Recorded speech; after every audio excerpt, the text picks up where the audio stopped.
ಲೋಕಸಭೆಯ 2 ಹಂತದ ಚುನಾವಣಾ ಪ್ರಕ್ರಿಯೆಗಳು ರಾಜ್ಯದಲ್ಲಿ ಚುರುಕುಗೊಂಡಿವೆ. ಇದು ಮೇಲ್ನೋಟಕ್ಕೆ ಲೋಕಸಭೆಗೆ ನಡೀತಿರೋ ಚುನಾವಣೆ ಆದರೂ ಇದರ ಫಲಿತಾಂಶಗಳು ರಾಜ್ಯ ರಾಜಕಾರಣದ ಮೇಲೆ ಪ್ರಭಾವ ಬೀರುತ್ತವೆ. ಆಡಳಿತ ಹಾಗೂ ವಿರೋಧ ಪಕ್ಷದ ಘಟಾನುಘಟಿಗಳು ತಮ್ಮ ಸ್ಥಾನಮಾನ ಮತ್ತು ಪ್ರತಿಷ್ಠೆಯನ್ನು ಪಣಕ್ಕಿಟ್ಟು ಪರದಾಡುತ್ತಿದ್ದಾರೆ. ಆಡಳಿತ ಪಕ್ಷದ ಮುಖ್ಯಮಂತ್ರಿ ಸಿದ್ದರಾಮಯ್ಯ ಅವರಿಗೆ ಈ ಲೋಕಸಭಾ ಚುನಾವಣೆ ಫಲಿತಾಂಶ ತಮ್ಮ ಕುರ್ಚಿಯ ಮೇಲೆ ಎಲ್ಲಿ ಪ್ರಭಾವ ಬೀರಿಬಿಡುತ್ತೋ ಅನ್ನೋ ಭಯ. ಇನ್ನು DCM DK ಶಿವಕುಮಾರ್ ಅವರಿಗೆ ಒಕ್ಕಲಿಗ ಪ್ರಾಬಲ್ಯ ಇರೋ ಪ್ರದೇಶಗಳಲ್ಲಿ ಪಕ್ಷಕ್ಕೆ ಹಿನ್ನಡೆಯಾದರೆ ಭವಿಷ್ಯದ ಮುಖ್ಯಮಂತ್ರಿ ಕನಸಿಗೆ ಎಲ್ಲಿ ಕುತ್ತು ಬರುತ್ತೋ ಅನ್ನೋ ಭಯ.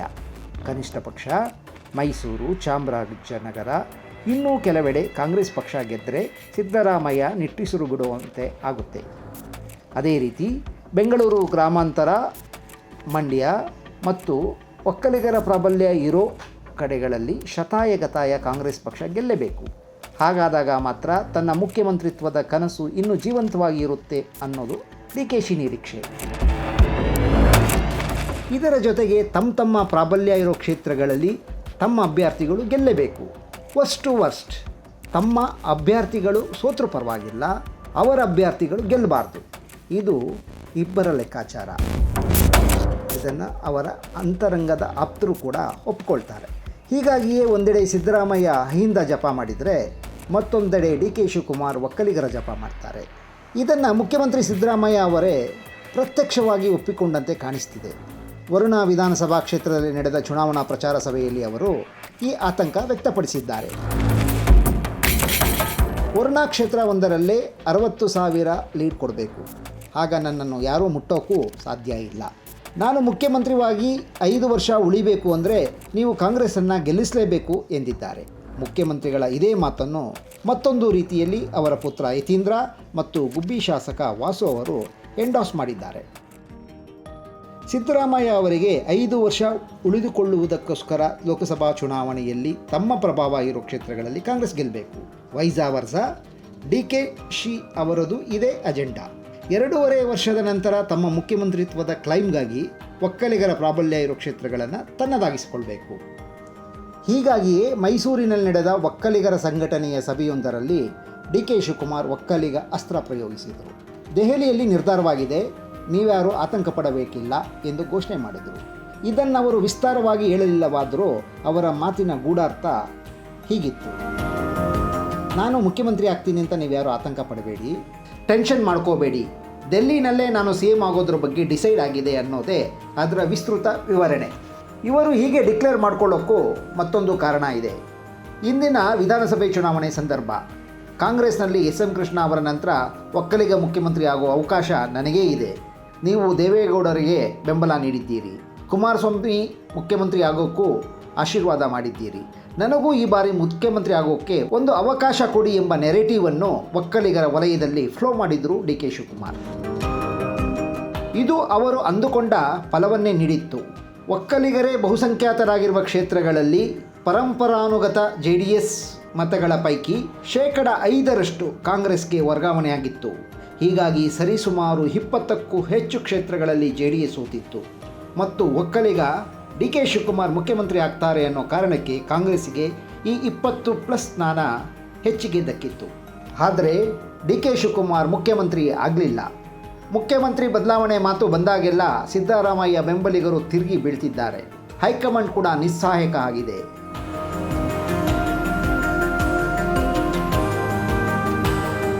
DK ಶಿವಕುಮಾರ್ ಪರಾವಹಿಸಿ ಮುಖ್ಯಮಂತ್ರಿ ಬದಲಾಯಿಸಲು ಹೊರಟ್ರೆ ಸರ್ಕಾರವನ್ನೇ ಸಿದ್ದರಾಮಯ್ಯ ಮತ್ತು ಬೆಂಬಲಿಗರು ಬೀಳಿಸಬಹುದು ಎಂಬ ಭಯ ಹೈಕಮಾಂಡನ್ನು ಕಾಡ್ತಿದೆ.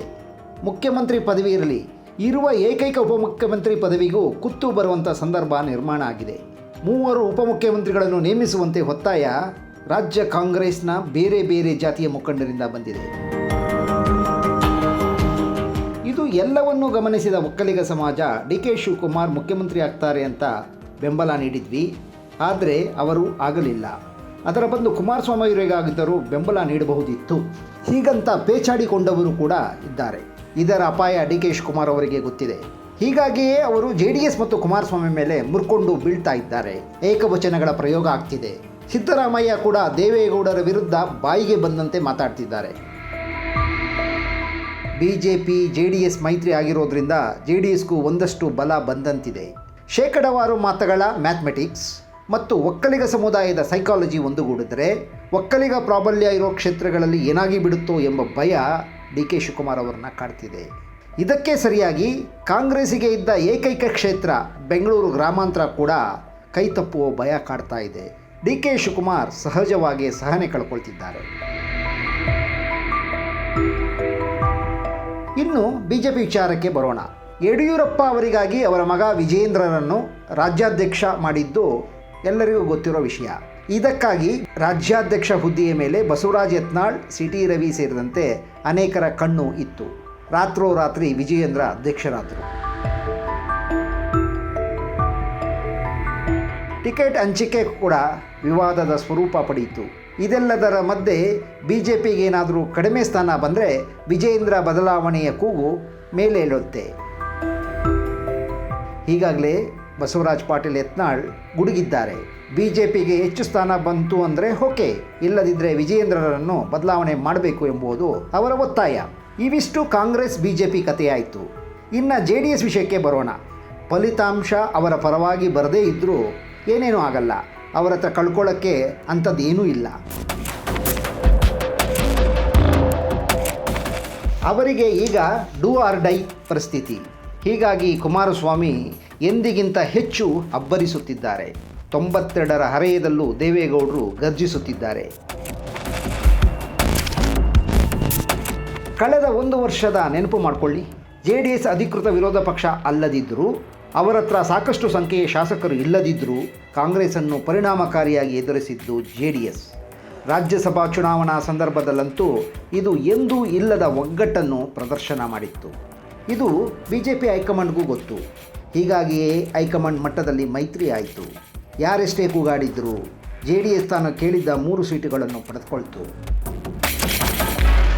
ಹಾಲಿ ಸಂಸದ ಸದಸ್ಯರಿದ್ದ ಕೋಲಾರವನ್ನೇ BJP JDSಗೆ ಬಿಟ್ಟುಕೊಡ್ತು. JDS ಕೂಡ ಅಷ್ಟೇ. ಬೆಂಗಳೂರು ಗ್ರಾಮಾಂತರದಿಂದ ಡಾಕ್ಟರ್ CN ಮಂಜುನಾಥ್ BJP ಅಭ್ಯರ್ಥಿಯಾಗಬೇಕು ಅಂತ ಹೈಕಮಾಂಡ್ ಬಯಸ್ತು. ಡಾಕ್ಟರ್ CN ಮಂಜುನಾಥರ ಪತ್ನಿ, ಮಕ್ಕಳು ಮಾಜಿ ಪ್ರಧಾನಿ ದೇವೇಗೌಡರಿಗೆ ಇಷ್ಟ ಇಲ್ಲದಿದ್ದರೂ ಕುಮಾರಸ್ವಾಮಿ ಮನವೊಲಿಸಿದ್ದರು.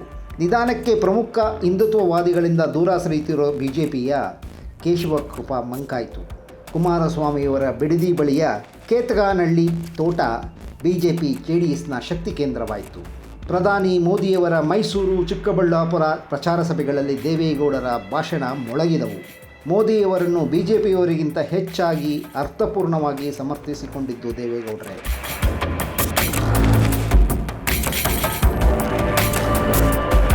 ಕೊನೆಯ ಮಾತು ಹೇಳಿ ಮುಗಿಸಿಬಿಡ್ತೀನಿ. ಇತ್ತೀಚೆಗೆ ಖಾಲಿ ಚೊಂಬನ್ನು ಕಾಂಗ್ರೆಸ್ BJP ವಿರುದ್ಧ ಬ್ರಹ್ಮಾಸ್ತ್ರದಂತೆ ಬಳಸಲು ಯೋಜಿಸಿತ್ತು. ದಿನಪತ್ರಿಕೆಗಳ ಮುಖಪುಟದಲ್ಲಿ ಪುಟಗಟ್ಟಲೆ ಜಾಹೀರಾತು. ಮೋದಿಯವರು ಬಂದಾಗ ಅವರೆದುರು ಚೊಂಬು ಪ್ರದರ್ಶಿಸಲು ಹರಸಾಹಸಪಟ್ಟರು. ಆದರೆ ದೇವೇಗೌಡರು ಅದೇ ಚಂಬಿನ ಜಾಹೀರಾತಿದ್ದ ಮುಖಪುಟವನ್ನು ಮೋದಿ ಹಾಗೂ ನೆರೆದಿದ್ದ ಸಾವಿರಾರು ಜನರ ಎದುರಿಗೆ ಪ್ರದರ್ಶನ ಮಾಡಿ ಹೇಳಿದ್ದೇನು ಗೊತ್ತೇ? ಎಸ್, ಖಾಲಿ ಚಂಬನ್ನು 2014ರಲ್ಲಿ ಕಾಂಗ್ರೆಸ್ BJPಗೆ ಕೊಟ್ಟಿತ್ತು. ಪ್ರಧಾನಿ ಮೋದಿ ಅದನ್ನು ತುಂಬಿಸಿ ಅಕ್ಷಯ ಪಾತ್ರೆಯನ್ನಾಗಿ ಮಾಡಿದ್ದಾರೆ ಎಂದು ಹೇಳಿಬಿಟ್ರು.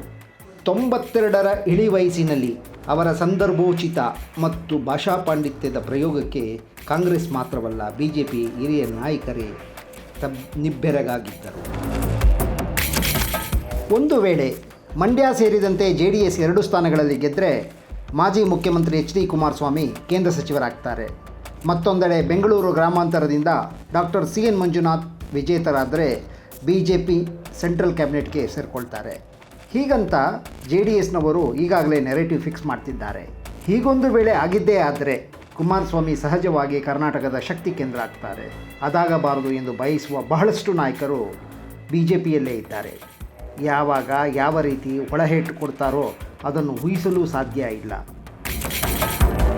ಒಟ್ಟಾರೆಯಾಗಿ ಹೇಳೋದಾದರೆ ಎಲ್ಲ 3 ಪಕ್ಷಗಳೊಳಗೆ ಗೆಲ್ಲಿಸೋದಕ್ಕೆ ನೀಡುವಷ್ಟೇ ಆದ್ಯತೆಯನ್ನು ಕೆಲವರ ವಿಷಯದಲ್ಲಿ ಸೋಲಿಸೋಕ್ಕೂ ನೀಡ್ತಾರೆ. ರಾಜಕೀಯ ಚದುರಂಗದಾಟ ಅಂದರೆ ಇದೇ ತಾನೇ.